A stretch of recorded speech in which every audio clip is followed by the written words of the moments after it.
Why does someone not pray? I'm not talking about you, my dear son or my daughter. I'm not talking about you, but just let's ask the question, why does someone not pray? Well, there could be lots of answers, but Allah has His own answer to that question. It's a pretty scary answer. It's an answer I read in the beginning of this khutbah. He said, فَلَا صَدَّقَ وَلَا صَلَّى وَلَكِنْ كَذَّبَ وَتَوَلَّى. He didn't actually accept the truth, and nor did he pray.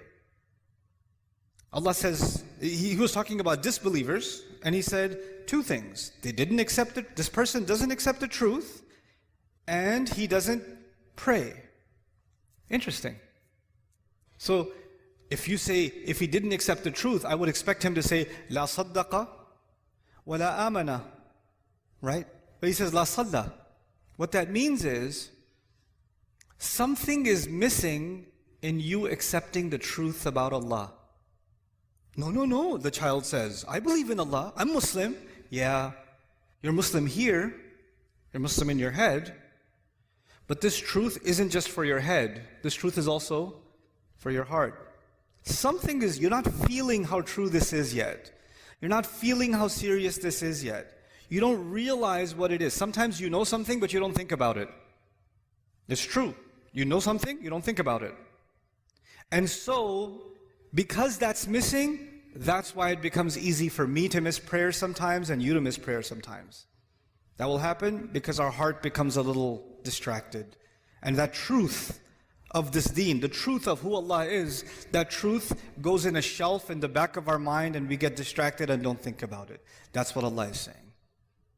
So, Allah doesn't need you to pray. And even if you prayed because I'm telling you to, what are you going to do? I'm praying for, how are you going to make the intention? I'm praying 4 rak'ah because my dad won't get off my case. Allahu Akbar. Allah even told us, the Prophet told us, actions have no value unless they have the right intentions. إِنَّمَا بِالنِّيَّاتِ.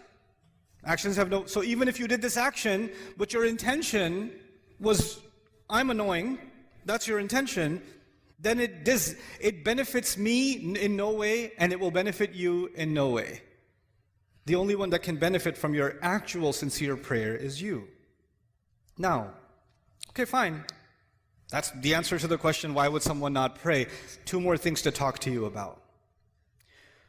One of them is, what's the purpose of praying? Like, what's the point? Because you might think the purpose of praying is so you don't burn in hell. The purpose of prayer is because if you don't pray, Allah is going to hate you. The purpose of prayer is if you don't pray, you're just going to get punished. Or you won't even be a Muslim anymore. The angels will curse you and all this negative stuff. Allah didn't mention those purposes. The purpose of prayer is not to get away from something negative. The purpose of prayer is to run towards something positive. That's the purpose of prayer. Do you know the difference between the student who's studying so they don't fail and the student who's studying because they love the subject? One student is studying because of something positive. The other student is studying because they're trying to escape something negative. An employee who loves their work and an employee who just doesn't want to get fired. They're doing the same exact job, but one of them is so happy, so filled with joy, and one of them is so depressed and so miserable. Why? Because one of them is doing this to escape something negative, and the other one is doing it to go towards something positive. Allah in the Quran, when He told me about the prayer and why we should pray, what's the point of the prayer? He said, He told Musa alayhi salam this when he met him. He said, أَقِمِ الصَّلَاةَ لِذِكْرِ. Is make sure you maintain the prayer so that you can remember me. Maintain the prayer so you can remember me. I told you already, my relationship with you is very limited. But your relationship with Allah started a long time before you even came in this world. And your relationship will continue with Him a long time after you even leave this world.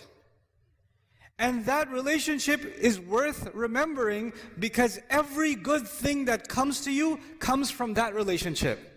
Some good things come because I'm your dad. Some good things, but all the good things that come to you only come to you because of that relationship. So if you want all the positive things to stay in your life, you must remember where all of the khair comes from. all of the ni'mah comes from, all of the rizq comes from, all of the guidance comes from. So Allah says the best way you can remember that is that you remember Allah by prayer. The best way to remember Allah is the prayer. أَقِمِ الصَّلَاةَ لِذِكْرِي. That's why you should pray. And finally, okay, that's why you should do it. But just because you're doing it for the right reasons, that's not Allah. Allah says that's not enough. There's some benefits too. There's some good things will come your way when you truly remember Allah. When you truly remember Allah the way He wants you to. And the way He wants you to is these prayers. If you can do this, Allah says, إِنَّ الصَّلَاةَ تَنْهَى عَنِ الْفَحْشَاءِ وَالْمُنْكَرِ. And even in this ayah, وَلَذِكْرُ اللَّهِ أَكْبَرُ. He says prayer has the benefit of stopping you from falling into things that are indecent.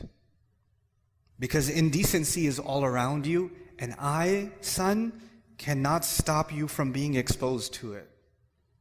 Indecency is on your device, indecency is at your school, indecency is among your friends, indecency is at an Eid party when you're going to a corner talking to your friends. Indecency will be everywhere. And every time you go towards indecency, your heart will get damaged. And Allah says, if you can maintain this prayer, it will prevent you from falling into indecency. And once you fall into indecency, then you become, like if you're breathing in pollution, at first you will cough, right? But if you stay long enough, you just get used to it. Well, indecency is like that. When you're taking it long enough, it's not that big of a deal anymore.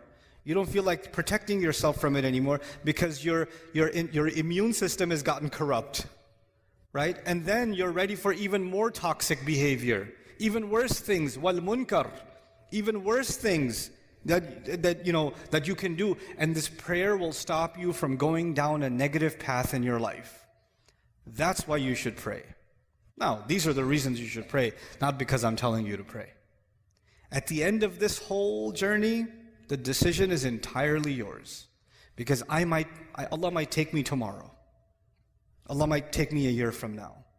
And that relationship you and I have, even if we lived 100 years, we can't live longer than that.